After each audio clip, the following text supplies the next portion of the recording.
how to download and install Winrar on Windows 10 or 11. Hello everyone, welcome back to our channel. Today I'll guide you on how you can download and install Winrar on Windows 10 and 11. Now, first head over to your Chrome browser or any browser that you use, and on the search bar search for winrar.com and click enter.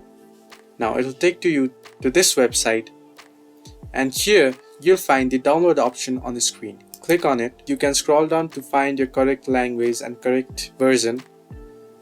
You can select platform from here, and you can select either for Windows, your Mac OS, or any other platform that you want.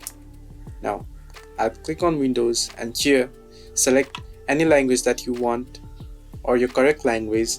Now I'm going to be downloading this English 64-bit.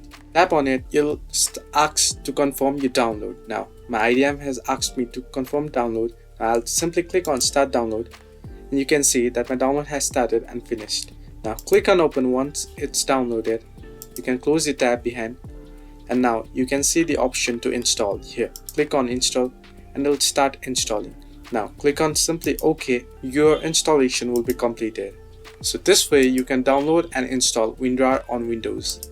Hope this helped. Do like and subscribe, and do not forget to leave a comment down below if you have any further issues.